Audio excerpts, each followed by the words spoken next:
네, 오늘은 갈대아인을 두려워함이었더라, 갈대아인을 두려워함이었더라는 제목으로 말씀을 나누겠는데요. 이렇게 제목 잡은 것을 18절에 보면요.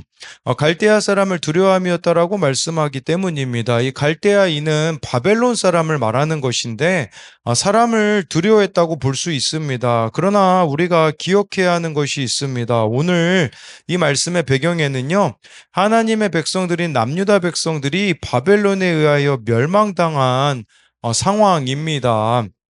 그러나 그것은 하나님의 말씀을 듣지 않았기 때문에 바벨론 사람들을 하나님이 도구로 선택하셨다는 것입니다. 그러면 두려워해야 될 대상이 누구겠습니까? 갈대아인이 아니라 하나님을 두려워해야 되는 그런 말씀이라는 것이죠.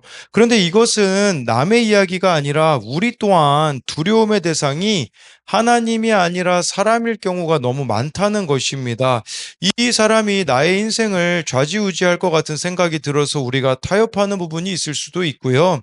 이 사람 때문에 내 인생이 망했다고 생각할지도 모릅니다. 그러나 그 모든 것의 배후에는 하나님이 계시다라는 것을 저와 여러분들이 인정함으로써 사람을 탓하고 원망하다 끝나는 인생이 되어지는 것이 아닌 하나님의 관점에서 다시금 해석해내는 은혜가 있기를 소망합니다. 첫 번째로요, 사람을 두려워하지 않으려면 탐심과 야망을 버려야 합니다. 1절부터 3절인데요. 일곱째 달에 왕의 종친 엘리사마의 손자요 느다냐의 아들로서 왕의 장관인 이스마엘이 10사람과 함께 미스바로 가서 아이감의 아들 그데라에게 이르러 미스바에서 함께 떡을 먹다가 느다냐의 아들 이스마엘과 그와 함께 있던 10사람이 일어나 바벨론의 왕의 그 땅을 위임했던 사반의 손자 아이감의 아들 그데라를 칼로 쳐 죽였고, 이스마엘이 또 미스바에서 그데라와 함께 있던 모든 유다 사람과 거기에 있는 갈대아 군사를 죽였더라. 1절에 보면요, 일곱째 딸이라고 합니다. 일곱째 딸이라 함은 예레미야 39장 2절에 보면요, 이 남유다가 멸망당했을 때가 4월 9일로 나와 있습니다. 이게 몇 년도냐면요, 기원전 587년도입니다. 587년도 4월에 이 남유다가 멸망을 당했고 3개월이 지난 지금 일곱째 달 7월 달에 있었던 일이라고 말씀해주고 있습니다. 즉 예루살렘이 함락당한 지 3달 정도 지난 그 시점이라고 말씀해주고 있습니다. 1절에요. 왕의 종친 엘리사마의 손자요 느다냐의 아들로서 왕의 장관인 이스마엘이라고 하는데, 여러분 여기 이 왕의 장관이라는 말이 영어 성경으로 보면요, 왕의 아들들 중 하나라고 나옵니다. 그러니까 이 이스마엘이라는 사람은 다윗 왕조의 직계 후손으로 볼 수 있습니다. 그렇다면 이 사람에게는 당연히 이런 생각이 들었을 것입니다. 바벨론에 의하여서 이 남유다가 멸망당했지만 왕족인 자신을 총독으로 세우지 않은 것에 대하여서 바벨론이 총독으로 세운 그다랴를 제거해야 한다라는 생각을 했을 것입니다. 그러나 여러분, 이것은요, 이 나라의 앞날을 생각해서도 아니고 그저 자신의 욕심 때문이라는 것을 알아야 합니다. 그는 야망이 있는 인물이었습니다. 그렇기에 1절 후반절에 보면 바벨론이 총독으로 세운 그데랴에게 가서 함께 떡을 먹다가 방심한 틈을 타서 2절에 그데랴를 칼로 죽이고 3절에 그데랴와 함께 있던 모든 유다 사람과 갈대아 군사, 그러니까 바벨론 군사까지도 죽였다고 말씀해주고 있습니다. 여기서 왕족의 자존심과 무너진 권세를 내세운 이스마엘의 이 행동은 하나님의 질서를 거스르는 반역이었습니다. 우리 또한 생각해 봐야 되는 게 있는데요. 그것은 뭐냐면 하나님이 세우신 권위와 질서가 있습니다. 거기에 복종해서 내가 공동체를 섬기는지 아니면 이 질서를 무너뜨리고 있는지를 말씀을 통해 보아야 한다는 것입니다. 저에게도 하나님이 세우신 권위는 담임 목사님하고 사모님이죠. 그런데 저는 부모님이기도 하기 때문에 권위에 복종하기보다 그냥 부모님이 하시는 말씀 정도로 여길 때가 있습니다. 최근에 저에게 하셨던 이야기는 말투에 대해서 제가 이제 사투리를 쓸 때가 있고 설교 중에 맞지 않게 요를 쓸 때가 있어서 고쳤으면 좋겠다고 하셨습니다.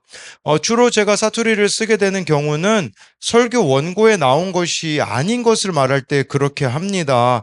제 스스로 어쩔 수 없는, 고칠 수 없는 것처럼 여기려는 모습이 있습니다. 그런데 오늘 이 예레미야 설교를 준비하는데 이제 어느 정도 마치고 어느 목사님의 설교 한 편을 들었습니다. 그런데 그 목사님께서 하신 말씀이 목회자들이 모인 자리에서 설교할 때에 그 목사님이 자주 하시는 말씀은 사모님은 좋은 야당이 되어야 한다고 말씀하셨습니다.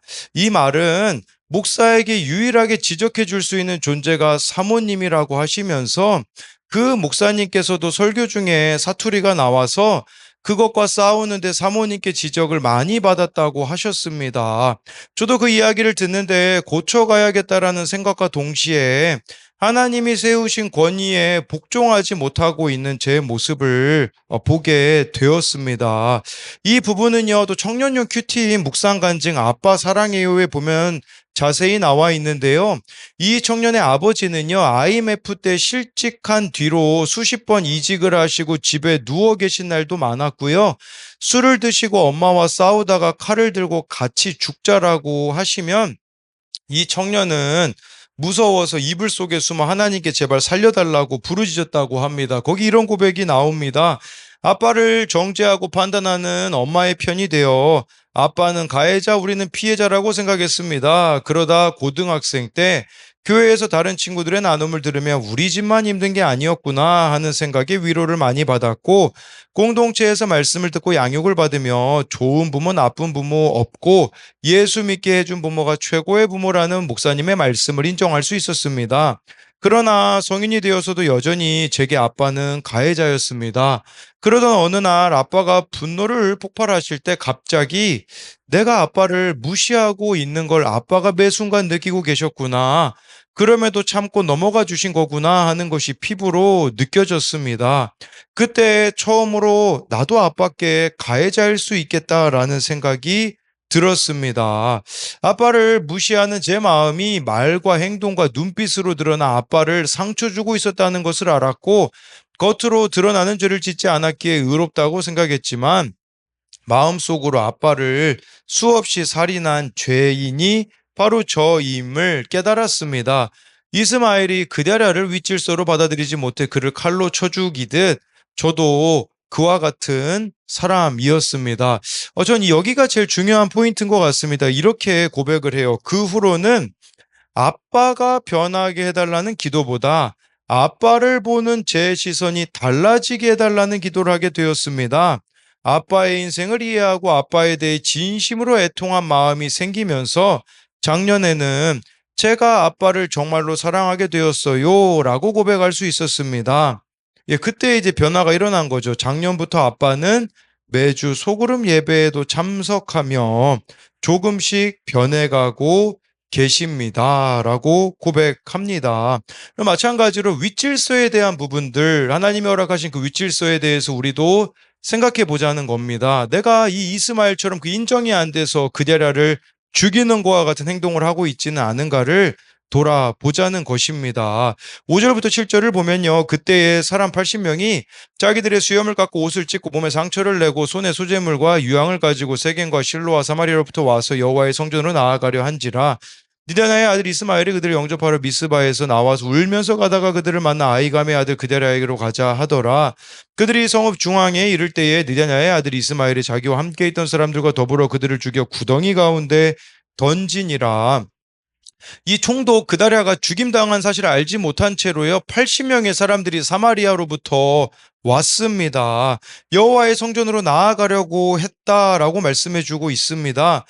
그러면요 여러분, 이게 7월 달이라고 1절에서 설명드렸잖아요. 7월에 있는 아마 절기 지키러 왔을 겁니다. 그 7월이 이스라엘 절기 중에 보면요 좀 두 가지 정도 있는데 대속죄일이나 초막절을 지키러 온 것으로 볼 수 있습니다.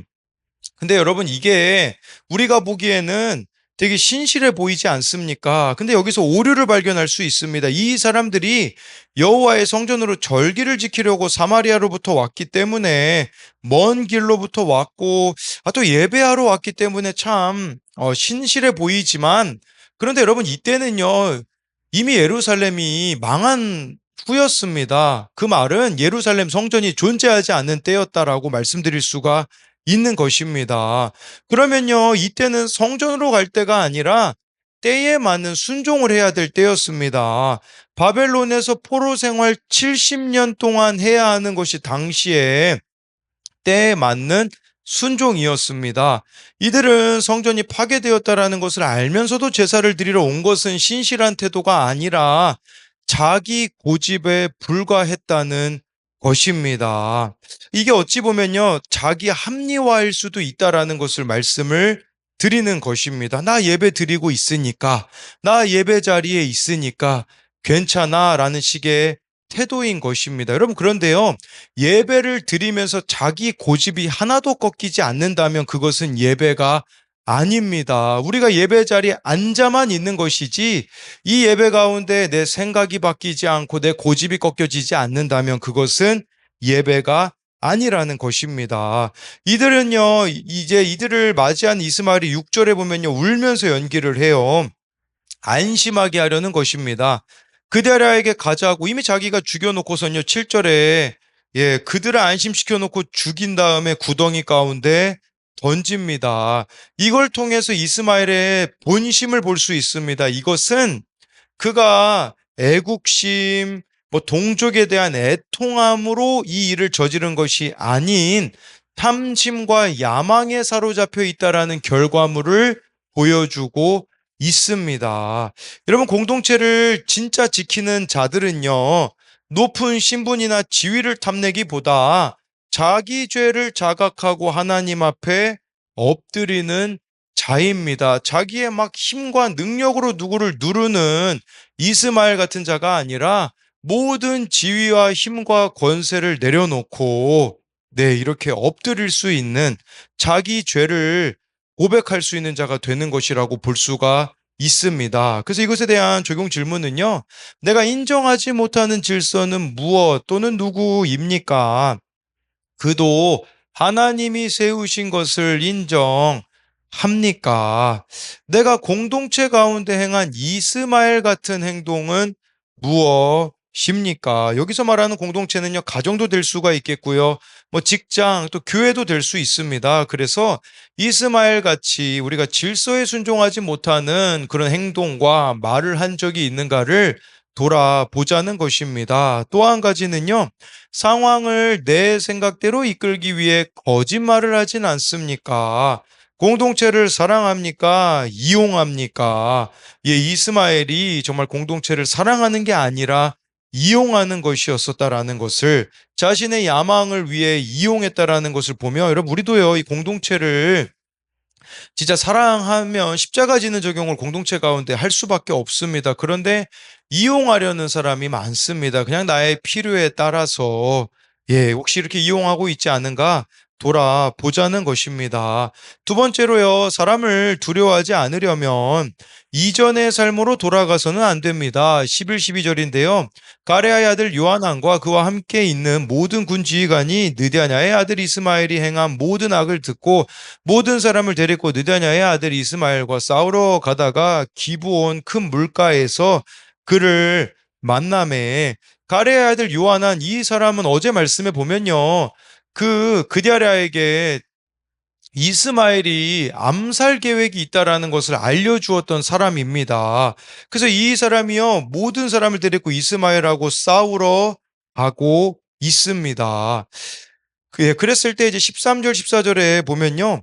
이스마엘과 함께 있던 모든 백성이 가레아의 아들 요하난과 그와 함께 있던 모든 군 지휘관을 보고 기뻐한지라. 이에 미스바에서 이스마엘이 사로잡은 그 모든 백성이 돌이켜 가레아의 아들 요하난에게로 돌아가니 이스마엘이요 막 그 미스바에 있는 사람들 막 다 데리고 지금 암몬으로 도망가려고 하고 있었던 상황이었습니다. 그때 이렇게 혜성같이 요하난이 등장하니까요 막 사람들이 기뻐하는 거예요. 근데 여기서 우리가 속지 말아야 되는 부분이 있습니다. 그것은 무엇이냐면 사람은 믿음의 대상이 아니라 사랑의 대상이라는 것입니다. 왜 그러하냐면요.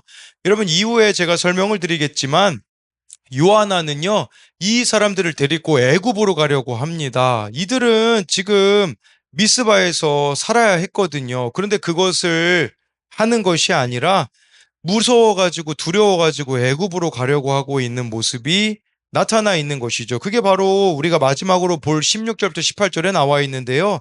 가레아의 아들 요하난과 그와 함께 있던 모든 군 지휘관이 느냐냐의 아들 이스마엘이 아이감의 아들 그데랴를 죽이고 미스바에서 잡아간 모든 남은 백성 곧 군사와 여자와 유아와 내시를 기브온에서 빼앗아 가지고 돌아와서 애굽으로 가려고 떠나 베들레헴 근처에 있는 게롯기맘에 머물렀으니 이는 느냐냐의 아들 이스마엘이 바벨론의 왕이 그 땅을 위임한 아이감의 아들 그데랴를 죽였으므로 그들이 갈대아 사람을 두려워함이었더라.